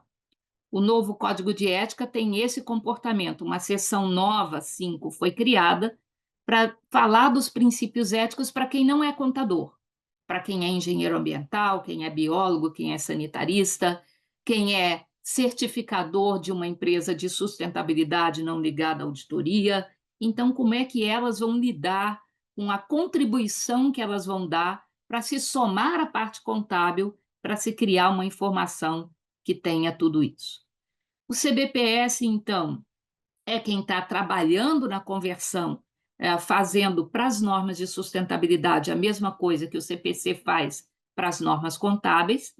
O CBPS não tem enforcement, ele não pode tornar uma norma obrigatória, ele traduz, submete à audiência pública, termina hoje é o último dia de audiência pública da CBPS 1 e 2, e aí os reguladores incorporam esses CBPS emitidos dentro do seu arcabouço regulatório. Esse é o trabalho do CBPS, tem a mesma composição que o CPC contábil tem, porque ele está fazendo a mesma a função. E tem como elementos convidados todos os reguladores que participam mensalmente das reuniões do CBPS. Então, eles estão muito atualizados e informados sobre tudo aquilo que está acontecendo. O Brasil aderiu, e eu não vou repetir esse aqui, o Guto já contou essa história, mas o TCU aderiu ao relato integrado através da IN 84. A resolução 193 da CVM estabelece 2026 como obrigatório, versão em português, asseguração razoável. Vou esperar lá para adotar? Não. Na verdade, o grande esforço aí é treinamento, é combinar os controles internos com seus auditores. E é também você ouvir dos seus stakeholders se aquilo que você está reportando é o que eles têm interesse em ouvir. E lembra, é relato integrado. Então, você reportar aquilo que o outro que precisa saber é fundamental. Então, se você esperar 2026, você vai entrar no jogo quando a partida já estiver valendo. Qualquer soluço seu, você leva uma ressalva. O que a gente recomenda, então? Use esses 2 anos como aprendizado, para você testar o mercado, para você aprimorar seus controles, para você aprimorar sua evidenciação, sua relação com a sua cadeia de valor, porque aí todo mundo vai ganhar.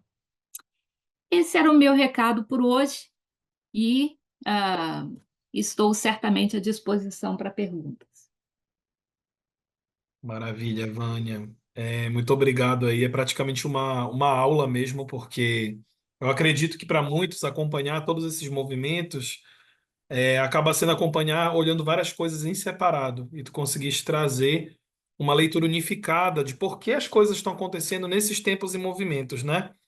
Então acho que a gente tem muitas perguntas aqui, né, que já chegaram, muitas você já respondeu, principalmente as primeiras ali, na sua apresentação. Mas acho que é importante a gente passar por algumas, e aí eu vou tentar fazer aqui o mediador contigo, trazendo algumas delas, né? E algumas meio que se repetem, né? Porque são pontos de muita dúvida.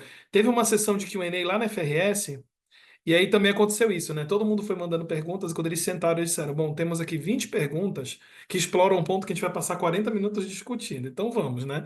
E aí uma delas era: por que tem o IASB e o SSB se vocês pregam conectividade? Eles começaram a rir, né? Disseram, não, existe um plano, né, de integrar, mas enfim, não é uma coisa do dia para a noite, né? Tem uma pergunta aqui, Vânia, que eu acho bem importante, que veio logo no começo sobre a questão de auditoria. Isso é uma coisa que também foi muito discutida lá na conferência, porque a nossa resolução já traz, né, a questão da seguração primeiro limitada e depois razoável. E até para a gente, por exemplo, que trabalha muito com a produção do relatório, apoiando a empresa nesse processo, muitas têm esse temor de auditorias, né? Porque as auditorias de relato integrado têm sido, né, muito duras nesse ponto, de mostrar, olha, você não está explorando todos os elementos de conteúdo, você não está usando os guiding principles, né? Então, muita gente está temendo assim, como é que vai ser uma auditoria de S1 e S2, né? Como é que você vê esse movimento acontecendo? Principalmente à luz ali do que está na resolução, né? Essa questão da asseguração razoável, que é um pouco novidade para o mundo da sustentabilidade, eu acho. Eu acho que talvez seja um ponto de dúvida legal para comentar. Beleza. Muito importante essa questão. Eu gosto muito de falar desse tema, então me segura, Guto, que senão a gente vai falar aqui mais meia hora, como você falou, mas é fácil. Não tinha asseguração razoável até esse momento, porque na norma de asseguração ainda não existe. Ela vai ser aprovada em setembro. O que você hoje tem é um guidance, o guidance ISA 3000 do IAASB, que orienta e dá a possibilidade de você emitir asseguração limitada, onde você faz muitas coisas por amostragem. Numa asseguração razoável, você tem controles internos que fazem a rastreabilidade da informação efetivamente até as informações contábeis. E isso é o que está sendo construído e vai ser aprovado em setembro desse ano. Por isso a CVM pode pedir. Com relação ao aspecto do rigor, por isso que eu recomendo que as empresas não esperem 2026.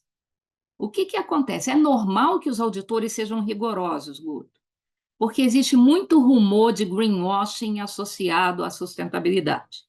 Então, eles são rigorosos até para se proteger, para proteger o nome da entidade que eles representam nesse sentido.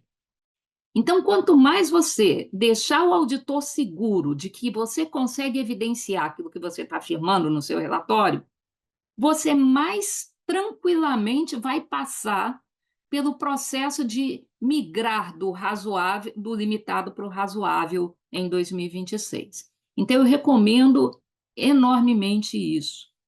Existe a obrigatoriedade, foi uma das perguntas que foi feita aí que eu vi, de ser o auditor financeiro a fazer a sustentabilidade? Não. Se você lembrar a consulta pública europeia, na época, em 2021, ela inclusive proibia. Ela dizia: opa, não quero criar concentração no auditor financeiro. Então, um vai auditar sustentabilidade, o outro vai auditar sustentabilidade financeiro. Nós argumentamos com o Parlamento Europeu que isso era uma idiotice, porque se o fato é relato integrado, eu tenho que ligar os dois. Fica muito mais barato para uma empresa usar o mesmo auditor financeiro para poder auditar as duas coisas, porque ele já conhece a rastreabilidade, o ponto de ligação no financeiro.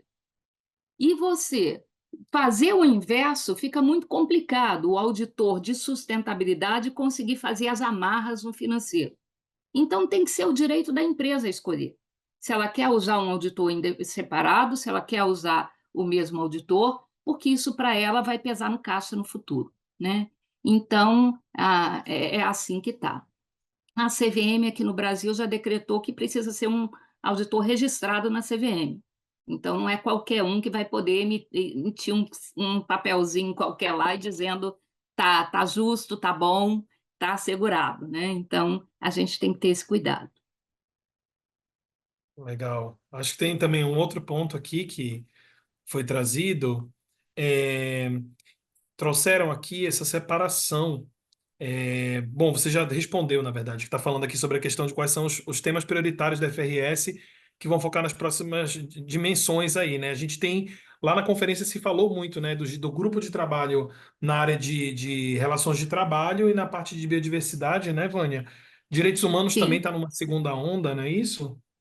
Tem Na sido. verdade, quando houve audiência pública, eu fui contrária a fazer essa separação, só diga-se de passagem, né? Falei muito com a Sulod sobre esse sentido, que eu achava um absurdo, porque você separar capital humano de direitos humanos, na minha opinião, não tem sentido. Porque o empregado da empresa, que é parte da cadeia de valor e está lá no capital humano, ele é, acima de tudo, um ser humano que tem direitos humanos. Então, eu achava que eles tinham que ter tratado direitos humanos e fazer a cadeia de valor como um capítulo especial dentro de direitos humanos. Mas eu fui voto vencido nisso, né? Espero conseguir ganhar outras batalhas. Essa aí eu perdi. Foi engraçado mesmo lá durante o evento. Eles botaram assim, nitidamente foi controverso, porque falaram assim, bom, e aí direitos humanos fica para um próximo ciclo. E mudaram de assunto. Seguiu a vida, como quem diz assim, Sim, esse assunto já rendeu bastante, né? É, exato. Tem uma pergunta aqui que é interessante de destacar, que ele pergunta assim, qual a perspectiva vocês têm no que diz respeito à aplicação de normas para fundos de investimento? Isso é legal porque a resolução já cobre isso, né? Ela cobre companhias listadas, fundos de investimentos, securitizadoras, né, Vânia? Na verdade, é, é, foi boa pergunta porque me lembrou uma observação. Ah, Na sua colocação, você disse que deveria estar sujeita ao IFRS S2 as empresas para os quais clima seja um aspecto importante. Deixa eu te dar uma novidade, Guto.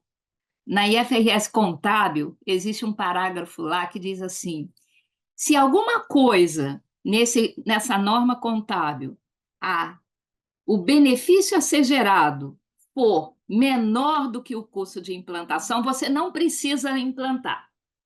Sabe quantas empresas no mundo usam essa prerrogativa? Nenhuma. Porque até você se conseguir provar que, na verdade, não se aplica a você, é demais. Então, eu diria que todas as empresas que estão dentro, abarcadas dentro da Resolução 193, elas vão estar sujeitas a IFRS S2 também. Não vai ter como fugir do clima, né? Não, não tem como fugir. Mas de verdade, eu não me lembro de ter visto uma materialidade em que clima não seja um tema. Não importa o setor da Pois empresa é. nesse momento, né? Pois é. É, tem uma pergunta que é interessante, relato integrado, né? Eu acho que eu falei um pouquinho na minha fala, você trouxe também, a questão de ele perder força. Era uma dúvida realmente se muitas empresas perguntando, mas para eles é uma questão já resolvida, entre aspas, né? O relato integrado está lá, é Totalmente. praticamente o fundamento, né? Totalmente. Eu sou coordenadora da Comissão Brasileira de Relato Integrado aqui no Brasil, e o nosso contato com a IFRS Foundation é quase que diário, né? Para eles é fundamental, porque se é para haver conectividade entre informação de sustentabilidade financeira, é o relato integrado que vai fazer isso. Então, e mais até, eles querem não apenas o relato integrado, mas o pensamento integrado. Ou seja, não apenas ver conectividade do lado de fora da empresa para reportar para o mercado, mas usar essa conectividade dentro da empresa para poder tomar decisão de gestão. Então, relato integrado é essencial. Vamos ver o que mais aqui nós temos. Tem a pergunta. Ah, tem uma questão, né, das empresas fechadas. Você já falou, né, sobre a importância. Não importa se você é uma empresa de controle familiar, se é uma empresa média e pequena, né, que se você está preocupado em boas práticas, é importantíssimo encontrar uma maneira de aderir. Essa é uma questão, né? Por exemplo, as normas europeias têm aí já o plano de divulgação de uma espécie de um compêndio para orientação só de PMEs, né? Isso Sim, está no sim. horizonte, será? E, é, e o ICAIO também está preparando um guia nesse sentido para dentro do material do Capacity Building, assim que ficar pronto, nós vamos procurar traduzir para o português também. Mas é uma boa oportunidade para eu falar uma coisa muito importante. É, Pequena e média empresa, empresa fechada, precisa estar atento a isso, porque eles não vão conseguir ficar de fora. Mas eu também sou contra você ficar criando cabelo em ovo. Não assustem, por favor, as pequenas e médias empresas e empresas fechadas, pensando que elas vão ter que fazer um relatório tão elaborado quanto de uma empresa aberta. Aí entra a proporcionalidade. Se elas são empresas pequenas, o modelo de negócio delas é pequeno. A informação que elas têm que gerar tem que ser simples, só precisa ser evidenciável. Esse é o principal aspecto. Então, tem que haver diálogo, e por isso a gente está acionando o Sebrae, está acionando, e queremos muito que a Reposte dê esse recado também, né? A pequena e média empresa, ela tem que encontrar o seu espaço ali para prover a informação que o seu cliente precisa para incorporar no seu relatório. Então, esse diálogo entre pequena e média empresa e empresa fechada e os seus clientes é fundamental nessa fase de transição, mas é importante que seja evidenciável. Então, comece pequeno, mas comece com segurança, é melhor do que fazer grandes planos e depois não conseguir entregar. Essa aqui é uma pergunta, olha, Vânia, que chega. Os nossos clientes sempre perguntam, né, quando estão ali pensando no que fazer no seu relatório 2024, já começou essa fase, né? E aí muitos perguntam isso, assim, eu vou fazer um relatório, eu quero fazer um relatório GRI, SASB, relato integrado, e a partir de agora eu também já quero fazer FRS. E aí tem na resolução um texto que até é meio controverso ali, de que as informações de divulgação financeira sobre sustentabilidade S1, S2, elas têm que ser apresentadas de forma desagregada do que seria o relatório puro de sustentabilidade, né? Então, essa é uma questão que parece um pouco mais mal resolvida no mercado brasileiro, porque a gente sempre teve tendência a tropicalizar as normas e muitas empresas publicam um relatório integrado cheio de dados GRI, né? E não é muito o objetivo. Na verdade, você poderia apostar em múltiplas plataformas e publicações, né? Então, na tua visão, isso vai ser um desafio aqui no Brasil, por exemplo, encontrar o lugar certo para trazer os indicadores, os dados S1 e S2, sem deixá-los em um relatório de 500 páginas, enfim. Que você acha desse ponto? Se a base é relato integrado, o relatório não pode ter 500 páginas, Guto. Relato integrado, primeira regra é concisão, lembra? Porque o relato Sim. integrado apregou que não tem forma melhor de você esconder o que é relevante do que botar dentro de um monte que inquiriaria que ninguém tem interesse em ler. Então, se é Uhum, relato integrado, o relatório tem que ser objetivo, tem que ser conciso. A uhum, demanda da CVM de informação segregada, a gente não sabe se vai continuar a vigorar quando entrar na fase mandatória do reporte. uhum, A intenção de manter segregado agora é importante, exatamente porque uma parte é objeto de auditoria completa, outra vai ser limitada. Uma uhum, parte já está estruturada, outra você está começando. Então, você não pode correr o risco de atrasar o financeiro por causa do processo de implantação do sustentável. Então, por isso, fazer as coisas segregado nesse momento é o melhor mesmo, e a CVM foi muito feliz em ter colocado isso. Pela regra da IFRS, no teu primeiro relatório oficial, você ainda pode fazer separado com uma defasagem de até 6 meses, né? De 3 meses, na uhum. verdade. 6 meses de período de reporte, que você vai estar reportando o ano, provavelmente em março, o teu relatório anual, e você tem direito de reportar sustentabilidade até a liberação do seu segundo trimestre, que seria junho. Mas a partir desse primeiro relatório, os dois vão ser publicados juntos. E aí, Uhum. certamente, não tem mais sentido a CVM pedir essa segregação ali, a não ser que ela vá estabelecer auditorias separadas, porque aí você precisa ter auditores se comprometendo por partes separadas, né? Mas o relatório anual é uma peça que tem sido usada cada vez mais digital e menos impresso, né? É isso que se espera que venha acontecer. Legal. A gente tem buscado muito recomendar os clientes e parceiros nessa linha de pensar num relatório com perfil mesmo de informações de negócio estratégico e algumas informações de compliance que são pensadas, por exemplo, no GRI. A empresa responde quase tudo de GRI porque ela tem uma materialidade de impacto super abrangente. Que você tenha uma central de indicadores, um compêndio, um outro espaço para não superpovoar aquele relatório que deveria estar focado ali no processo de criação de valor nessas informações, né? E a questão do relato integrado, ele já é, como você falou, ele é o filtro para você fazer esse recorte, pensando em conectividade da informação, concisão, objetividade de uma maneira que é aquela coisa, atender a completude não significa matar, aniquilar a objetividade e a concisão do relato, né? Você pode combiná-lo. Tem uma coisa aqui que eu queria responder, que foi trazida, que é a questão do que vai mudar no processo do relato. Isso aqui, a gente na equipe ali de conteúdo da Report, né, tem falado muito sobre o desafio imenso que vai ter de prazo, quando for o prazo, né, dali do 31 de março, né, quando chegar lá na frente, mas o que a gente já sabe que vai acontecer de fato é que o processo de coleta de dados vai mudar um bocadinho, não em termos de sistema, de operacionalização, mas o racional das informações. Eu estava conversando com o Estevam, Vânia, por exemplo, que até a entrevista, que é um momento que a gente quando a gente está fazendo conteúdo de um relatório, a gente marca aquelas entrevistas com os executivos, né? A pauta dessas entrevistas vai mudar completamente. Porque a gente não vai estar provocando o entrevistado a falar o que você acha que a empresa impacta mais, o que impactou mais esse ano, e a gente vai pedir esse olhar, né, de fora para dentro, do que mexeu, que é uma coisa que alguns setores, tipo agronegócio, indústria de alimentos, aviação, são setores que já olham muito desse fora para dentro, mas tem alguns setores que estão acostumados, né, que tem relacionamentos comunitários muito antigos e muito estabelecidos, eles ainda olham naquilo, o que é o impacto? Mas acho que vai ter uma coisa importante que vai mexer com a fase, respondendo a pergunta, na etapa de apuração. Em edição, acho que é isso que a gente estava falando na pergunta anterior que a Vânia respondeu. A edição do conteúdo vai ter que ser pensada de um jeito a não tornar uma catástrofe editorial a publicação do relatório da empresa, né? A gente vai ter que tentar trabalhar com as empresas uma forma de comunicação que seja com múltiplas peças e não uma só.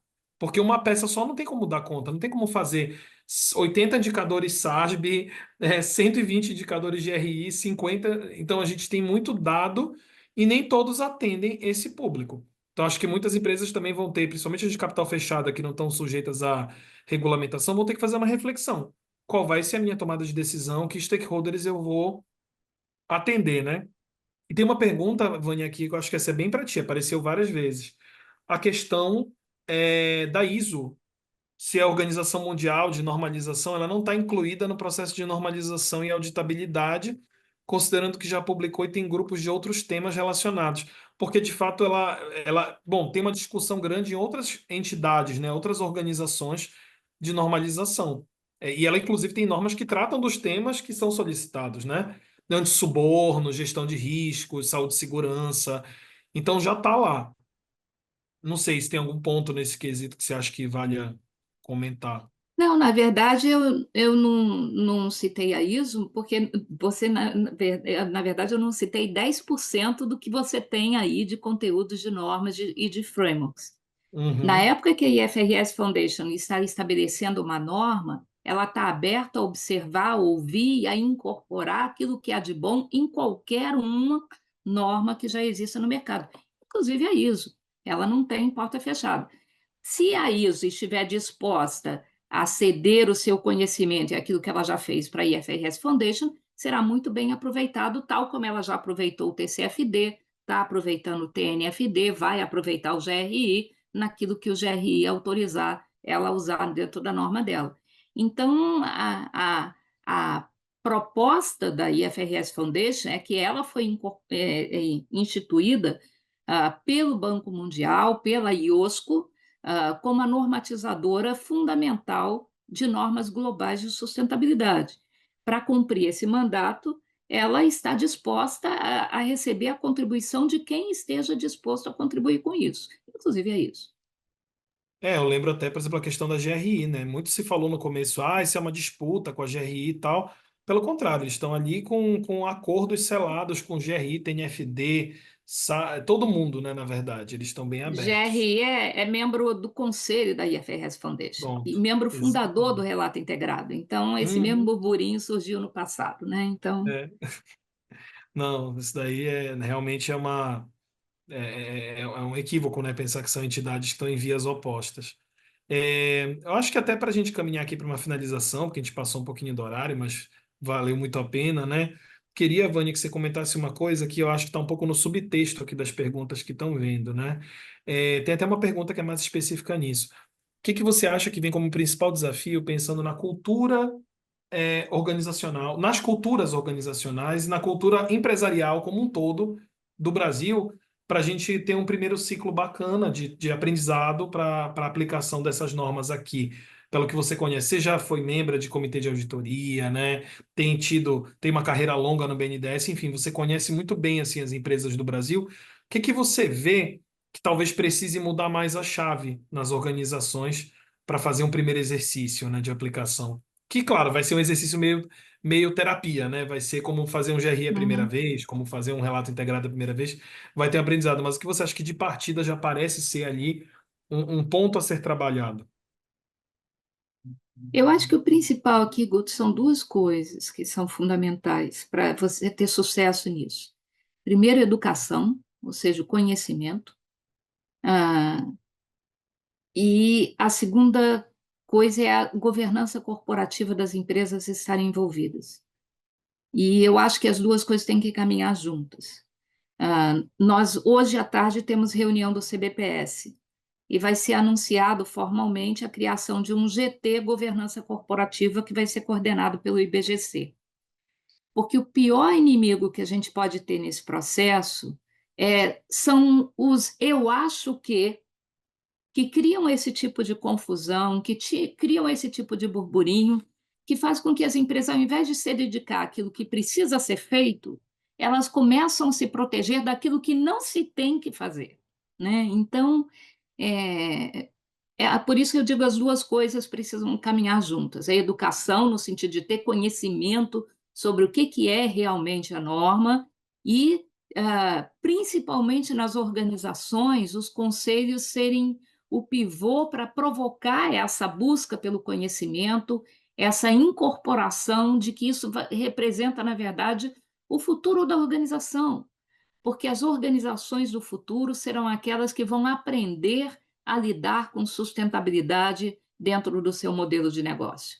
Não dá mais para uma empresa ela fazer de conta que nunca ouviu falar disso, né? Então, eu acho que esses dois pontos, educação, e por isso a gente tem dedicado tanto tempo no CBPS a isso, e o envolvimento dos conselhos para poder fazer com que dentro das instituições a informação verdadeira esteja circulando e não os eu achos e os palpites que às vezes criam um monte de confusão e desviam a atenção e criam burburinhos que, na verdade, atrapalham bastante o processo. Maravilha, Vânia. Bom, queria mais uma vez, Vânia.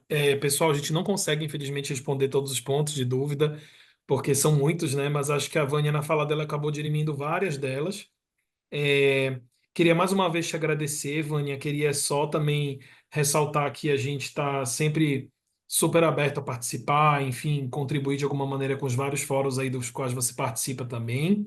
E queria reforçar, já que a gente falou de educação, né? É sempre bom lembrar. Queria mencionar aqui que a gente tem os nossos cursos, né, da área de educação, e eu queria destacar um especificamente, né, que é um curso de imersão inicial aqui.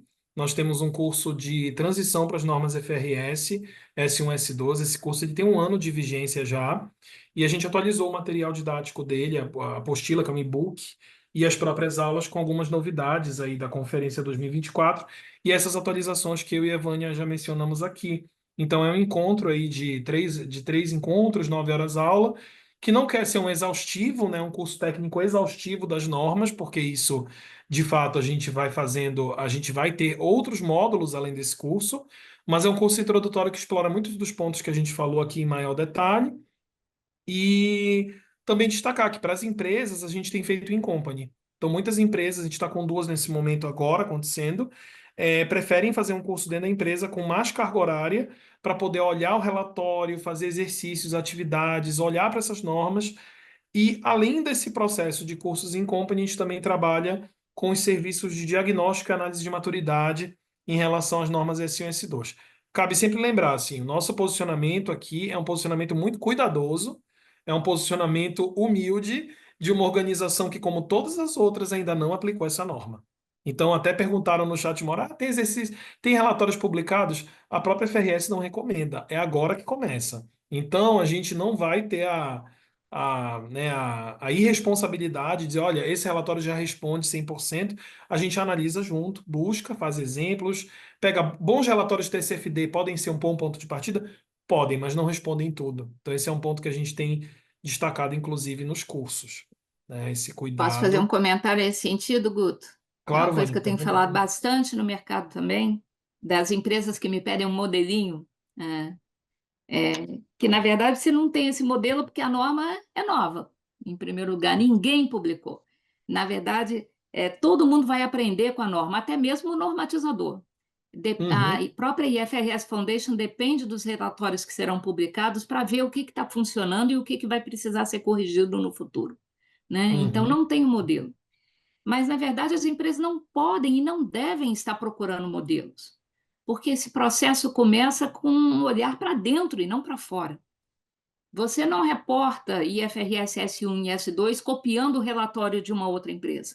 Você Exato. reporta olhando para si e se apresentando para o mercado, né? Uhum. Então, olhar para dentro agora é que é fundamental. É isso aí, esse é o exercício. E aí, pessoal, só destacando, né?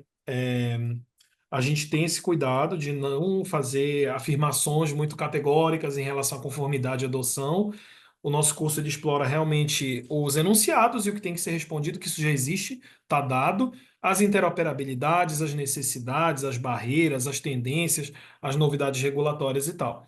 E também destacar essa questão do in-company, porque muitas empresas preferem que a gente faça um mergulho só com a equipe interna, e aí destacar.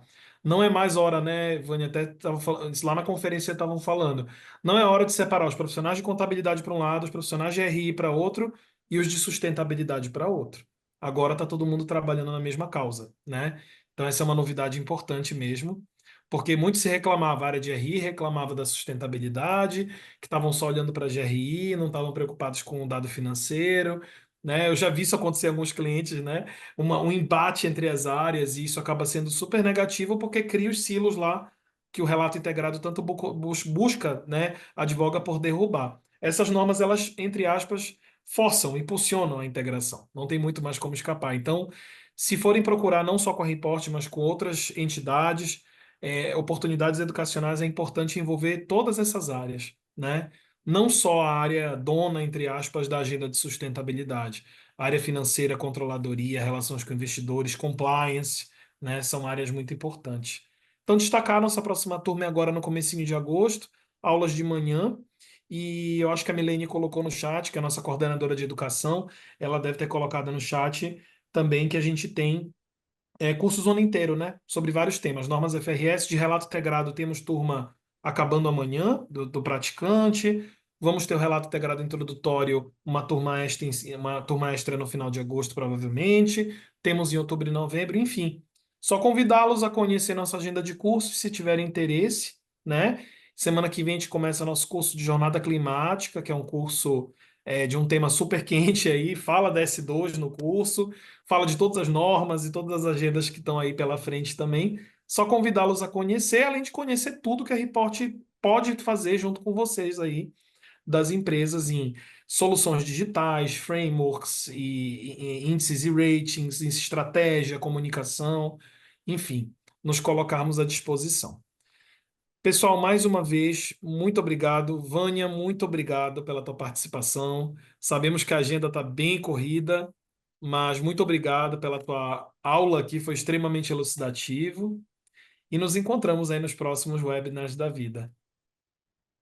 Obrigada, Guto. Foi um prazer participar, sempre à disposição. Um abraço a todos. Muito obrigado, pessoal. Encerramos por aqui, então. Por favor, seus feedbacks são muito importantes. Enviem para a gente, compartilhem tudo que acharam desse encontro que a gente já planeja para os próximos, caso tenha ficado um ponto de melhoria para vocês.